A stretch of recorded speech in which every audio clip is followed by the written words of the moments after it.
યજ્ઞોપવિતના 3 તંતુઓ આપણને શું સંદેશો આપે છે? પ્રેમ કોને કહેવાય? યજ્ઞોપવિત ધારણ કરનાર કેવો હોવો જોઈએ? આપણે મહારાજની કૃપાને વળતર આપવા પ્રયાસ કર્યો ક્યારે કહેવાય? પ્રશ્નના જવાબ માટે સાંભળો સાગર કથા 5 સપ્ટેમ્બર 2024ના અમૃત બિંદુ. વક્તા પરમ પૂજ્ય સદગુરુ શ્રી રામકૃષ્ણદાસજી સ્વામી. શ્રી સ્વામિનારાયણ સંસ્કારધામ ગુરુકુળ ધ્રાંગધ્રા. સાવ અલ્પ જીવ, શક્તિહીન જીવ, એની કોઈ પાત્રતા નથી, તોય ઠાકોરજીએ પોતાના ચરણમાં લઈ અને પ્રભુ જાળવે છે, બચાવે છે. ઠાકોરજી આપણને પ્રેમ આપીને નભાવે છે, પળે પળે આપણી દેખરેખ રાખે છે. અને પરમાત્માની કરુણા વિચારવી કે ઠાકોરજીએ મને ગંધાતી માની ઉદરની કોથળીમાંથી પણ ઠાકોરજીએ બચાવ્યો, મારી રક્ષા કરી અને હવે તો આવું મહાદિવ્ય અલૌકિક સુખ સત્સંગનું આપ્યું છે. માટે સત્સંગમાં દિન પ્રતિદિન હેતની વૃદ્ધિ થવી જોઈએ, પણ મહાત્મય ઘટવું ન જોઈએ. તો મહારાજની કરુણાને કૃપાને વળતર આપવા માટેનો પ્રયાસ કહેવાય.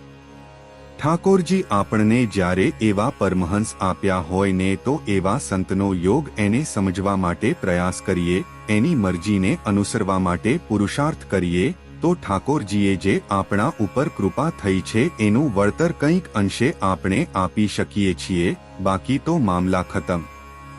યજ્ઞ પવિત્ર ધારણ કરે તે અનેક તીર્થોની પવિત્રતા એને તમે ભેળી કરો અને એમાંથી તમે જે રચના કરો તેને કહેવાય યજ્ઞ.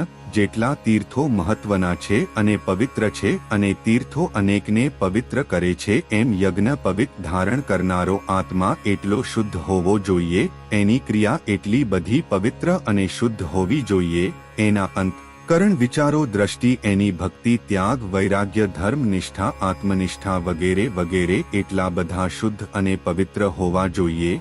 યજ્ઞ પવિત્ર ધારણ કરતું હાલતું ચાલતું તીર્થ જ્યાં વિચરણ કરે, જે જીવ ઉપર દ્રષ્ટિ કરે તો એના પણ એ પાપ બળી જાય, શુદ્ધ થઈ જાય. યજ્ઞોપવિત આપણે ધારણ કરીએ એના 3 તંતુ 3 સરા હોય છે. એ બતાવે છે કે સ્થૂળ દેહ સૂક્ષ્મ દેહ તે તું નથી, તું એનાથી ભિન્ન છો. એ સતત ને સતત આપણને સંદેશો આપે છે. 3 તંતુ માટે ભગવાનના ભક્તે યજ્ઞોપવિત ધારણ કર્યો, એને સતત અનુસંધાન રાખવું જોઈએ કે 3 દેહથી પર થવા માટેનો પવિત્ર સંદેશો આપે છે.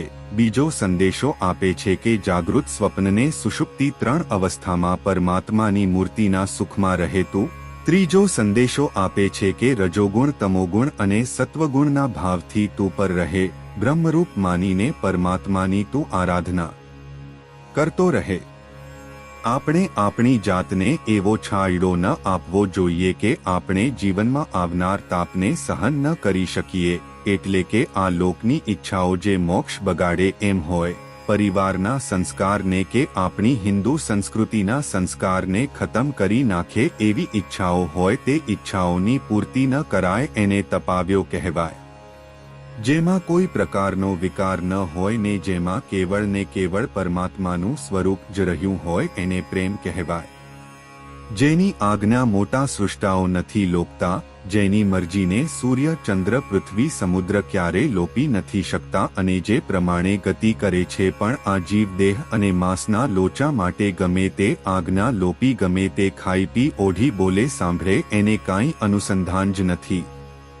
આ જગતનો જીવ માયાનો જીવ, એનામાં જેટલી તાકાતો હોય એટલી ભેગી કરી અને આ લોકના બધા માયાના માનસિક વિકારોમાંથી જે બનેલા પૂતળાઓ એમાં ગમે તેટલો પ્રેમ કરવા પ્રયત્ન કરશે તોય થવાનો નથી, કારણ કે બધું તો નાશવંત છે. સુખરૂપ એક ભગવાન પુરુષોત્તમ નારાયણ એની મૂર્તિ છે, એમાં સ્નેહ કરો, પ્રભુનો સંબંધ બાંધવો, એને મિત્ર બનાવો.